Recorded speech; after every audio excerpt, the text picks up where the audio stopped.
On the 8th, the travelers passed the mouth of Swapure and the Karipo. On the east, and the outlet of Sirarukau on the west. This last river was next to the Rio Aruia, the most considerable between the Apure and the Meta. The Swapure, full of little cascades, was celebrated among the Indians for the quantity of wild honey obtained from the forests in its neighborhood. Early on the following morning, the travelers arrived at the beach of Paramuruma, where they found an encampment of Indians. They had assembled to search the sands for collecting the turtle eggs and extracting the oil, but they had unfortunately made a mistake of several days. The young turtles had come out of their shells before the Indians had formed their camp, and consequently the crocodiles and a species of large white herons availed themselves of the delay. These animals and birds haunted the flesh of the young turtles, devour an innumerable quantity. They fish during the night, for the young turtles do not come out of the earth to gain the neighboring river till after the evening twilight. The Zamaruro vultures are too indolent to hunt after the sunset. They stalk among the shadows in the daytime and alight in the midst of the Indian encampment to steal provisions. But they often find no other means of satisfying their voracity than by attacking young crocodiles of 7 or 8 inches long, either on land or in water of little depth. It was curious to see the address with which these little animals defended themselves for a time against the vultures. As soon as they perceived the enemy, they raised themselves on their forepaws, bent their backs, and lifted up their heads, opening their wide jaws. They turned continually slowly towards the assailant to show him their teeth, which, even when the long animal had but recently issued from the egg, were very long and sharp. Often, while the attention of a young crocodile was wholly engaged by one of the Zamuros, another seized the favorable opportunity for an unforeseen attack. He poured on the animal, grasped him by the neck, and bore him off to the higher regions of the air. They found among the Indians assembled at Paruma some white men who had come from Angostura to purchase the turtle butter. After having wearied the travelers for a long time with their complaints of bad harvest and the mischief done by the tigers among the turtles at the time of the laying of their eggs, they conducted them beneath an ojupa that rose at the center of the Indian camp. They found there the missionary monks of Karichana and the cataracts seated on the ground playing at cards and smoking tobacco in long pipes. From their ample blue garments, their shaven heads, and their long beards, they might have been mistaken for natives of the East. These poor priests received themselves in the kindest manner, giving them every information necessary for the countenance of their voyage. They had suffered from tertian fever for some months, and their pale and emaciated aspect easily convinced the travelers that the countries they were about to visit were not without danger to their health. The Indian pilot who had brought them from San Fernando de Apure as far as the shore of Paruma was unacquainted with the passage of the rapids of Orinoco, and would not undertake to conduct their bark any further. They were obliged to conform to his will. Happily for them, the missionary at Karichana consented to sell them a fine canoe at a very moderate price, and Father Bernardo Zia, missionary of the Anchors and Maypures near the Great Cataracts, offered, though still unwell, to accompany them as far as the frontiers of Brazil. Most of the missionaries of the upper and lower Orinoco permitted the Indians of their missions to the paint of their skin. Some of them even speculated on the barbarous practices of the natives. In their huts, pompously called convents, Humboldt often saw stores of chica, which they sold at as high as 4 francs a cake. To form just an idea of the extravagance of the decoration of these naked Indians, he tells us that a man of large stature gains with difficulty enough by the labor of a fortnight to procure and exchange the chica necessary to paint himself red. Thus, as we say in the temperate climates of a poor man, he has not enough to clothe himself. The Indians of the Orinoco say that man is so poor that he has not enough to paint half his body. Humboldt was surprised to see that the women, far advanced in years, were more occupied with their ornaments than the youngest woman. He saw an Indian female of the nation of the Ottomacs employing 2 of her daughters in the operation of rubbing her hair with the oil of turtle eggs and painting her back with anato and caruto. The ornament consisted of a sort of lattice work of black lines crossing each other on red ground. Each little square had a black dot in the center. It was a work of incredible patience. He returned from a very long herborization, and the painting was not half finished. The Indians were not always satisfied with one color uniformly spread. They sometimes imitated the most whimsical manner in painting their skin the form of European garments. The travelers saw some of the Paruma who were painted with blue jackets and black buttons.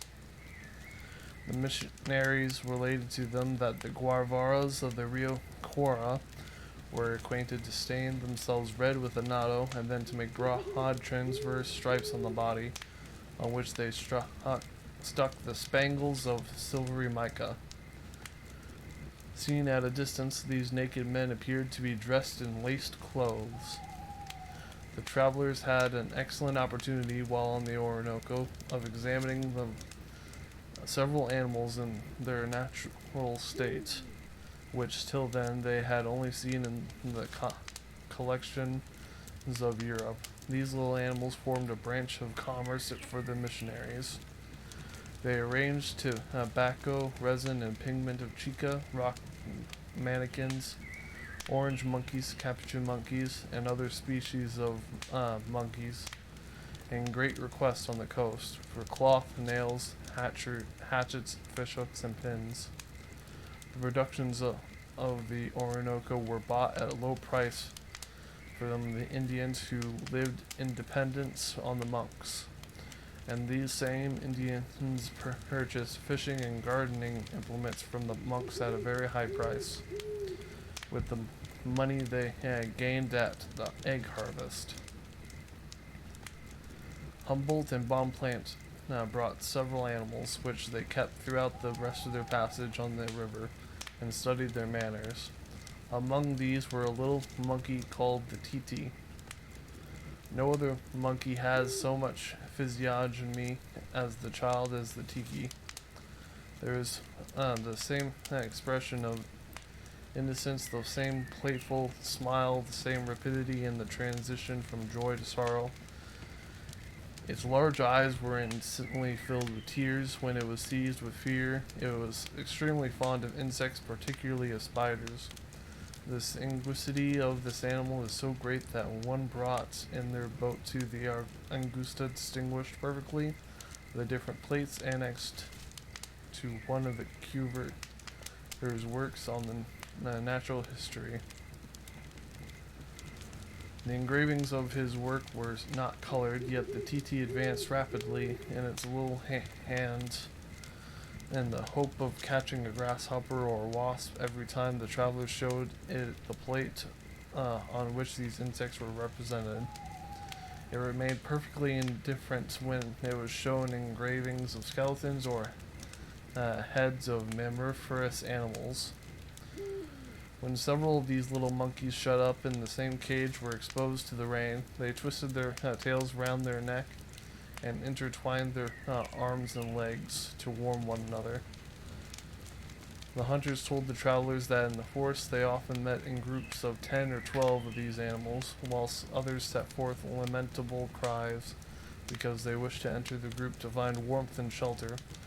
By shooting arrows dipped in weak poison at one of these groups, a great number of young monkeys are taken alive at once. The titi in falling remains clinging to its mother, and if it not be wounded by the fall, it does not quit the shoulder of, or the neck of the dead animal. Most of those that were found alive in the huts the Indians had taken thus from the dead bodies of their mothers. To gain something in breadth in their narrow canoe, the travelers constructed a sort of lattice work on the stern with branches of trees that extended on each side beyond the gunwale. Unfortunately, the roof of leaves that covered the lattice work was so low that they were obliged to lie down without seeing anything, or, if seated, to sit nearly double. The necessity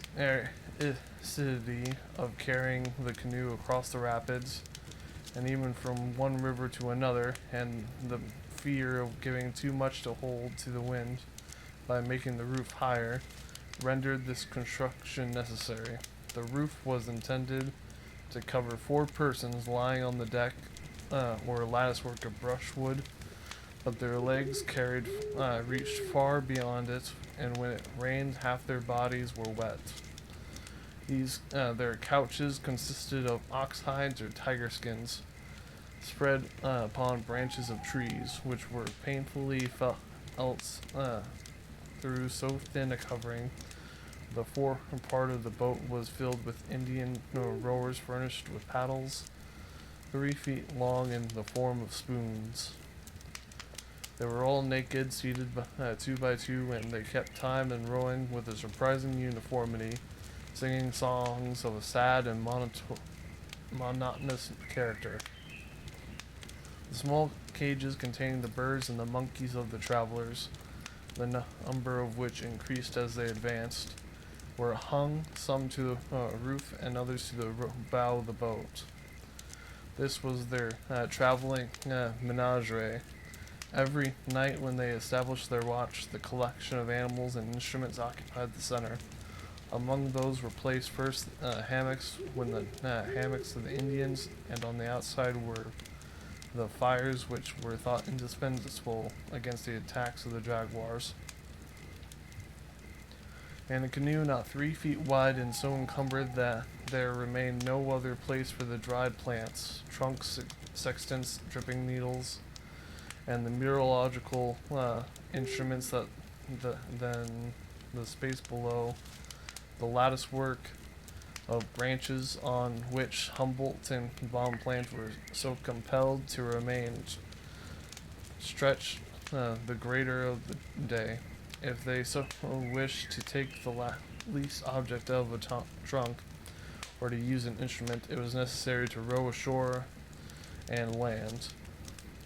To these inconveniences were joined the torment of the mosquitoes which swarmed under the roof, and the heat radiated from the leaves of the palm trees, the upper surface of which was continually exposed to the solar rays. They attempted every instant, but always without success, to mend their situation. While one of them hid himself under a sheet to ward off the insects, the other insisted on having green wood lighted beneath the roof in the hope of driving away the mosquitoes by the smoke.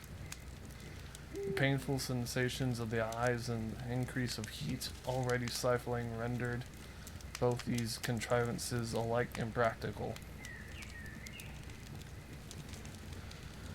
On the 11th of April, they found the course of the river encumbered by blocks of granite rocks. They passed on the west to the Cano Orupe, and then a great rock known as the name of the Rock of the Tiger. The river there was so deep that no bottom could be found with a line of 22 fathoms. Towards evening, the weather became cloudy and gloomy. The proximity of the storm was marked by squalls alternating with dead calms. The rain was violent, and the roof of foliage under which the travelers lay afforded but little shelter. Happily, these showers drove away the mosquitoes for some time.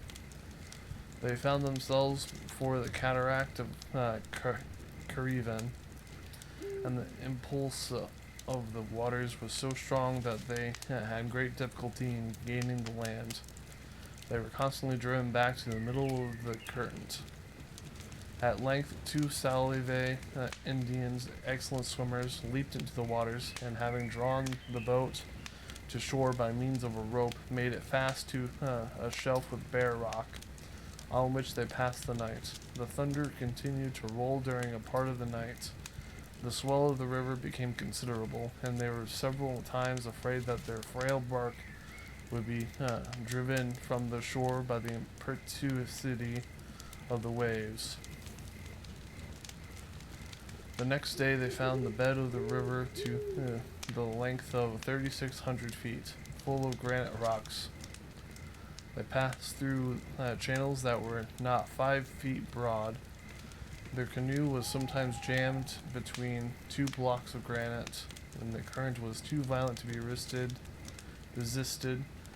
The rowers leaped into the water and fastened a rope to the point of a rock to warp the boat along. This maneuver was very tedious, and the travelers sometimes availed themselves of it to climb the rocks among which they were entangled. The rocks were of all dimensions, rounded, very black, glossy like lead, and destitute of vegetation. It was an extraordinary phenomenon to see the waters of one of the largest rivers on the globe in some sort or disappear. They perceived even far from the shore those immense blocks of granite rising from the ground and leaning one against another. The intervening channels in the rapids were more than 25 fathoms deep, and were more difficult to be observed, as the rocks were often narrow towards the bases, and formed vaults suspended over the surface of the water. From the mouth of the Meta, the Orinoco appeared to be freer of shoals and rocks. They navigated in a channel 3,000 feet broad.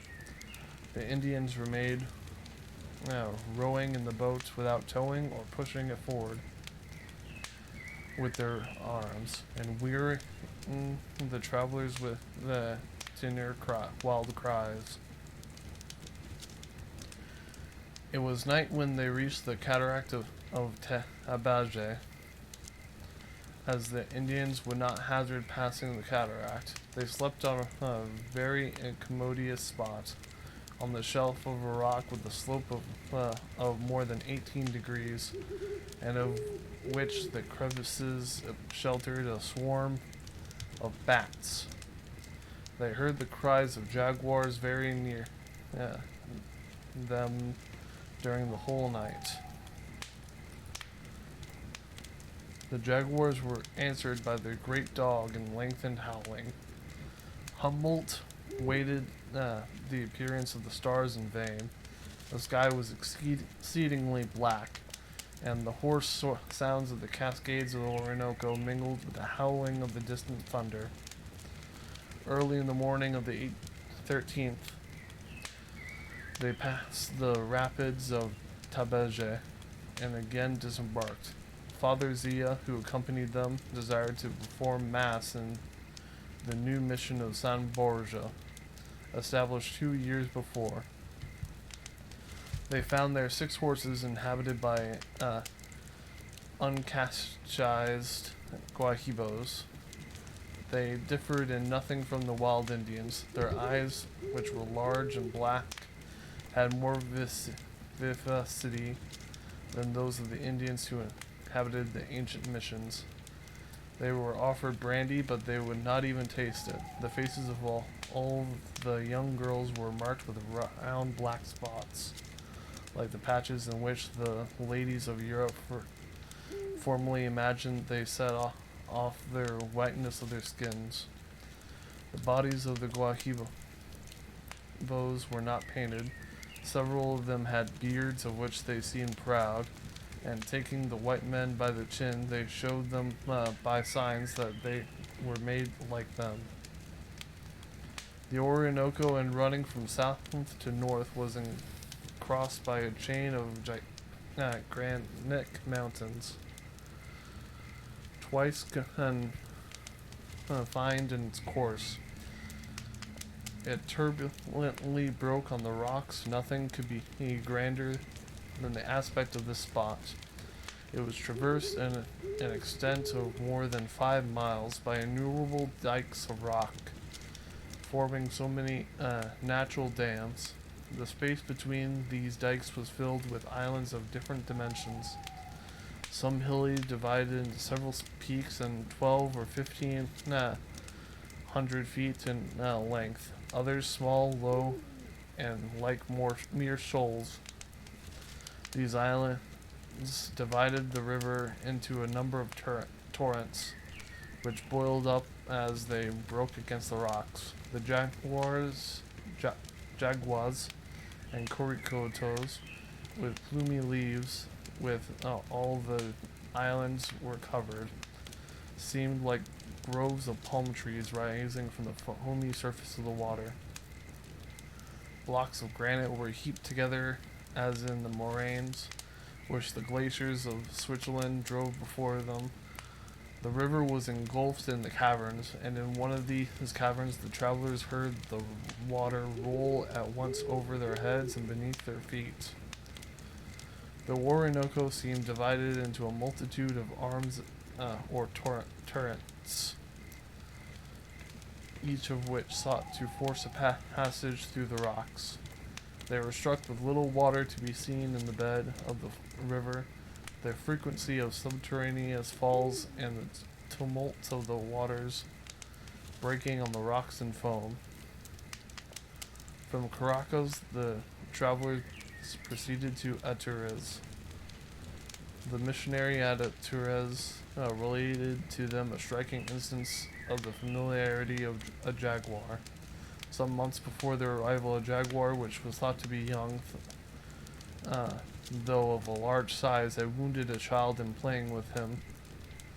The facts of this case, which were verified on the spot, are not without interest in the history of manners of animals. 2 Indian children, a boy and a young girl about 8 or 9 years of age, were seated on the grass near the village of Atures, in the middle of the savannah. At 2 o'clock in the forest in the afternoon, a jaguar issued from the forest and approached the children, bounding around them. Sometimes he hid himself in the high grass, sometimes he sprang forward. His back bent, his head hung down, in the manner of a cat. The little boy, ignorant of his danger, seemed to be sensible of it only when the jaguar with one of his paws gave him some blows on the head. These blows at the first sight became ruder and ruder. The claws of the jaguar wounded the child, and blood flowed freely. The little girl then took a branch of a tree, struck the animal, and it fled from her. The Indians ran up to the cries of the children and saw the jaguar, which bounded off without making the least show of resistance. The little boy who was brought to the travelers appeared lively and intelligent. The claw of the jaguar had torn away the skin from the lower part of the forehead, and there was a second scar at the top of the head.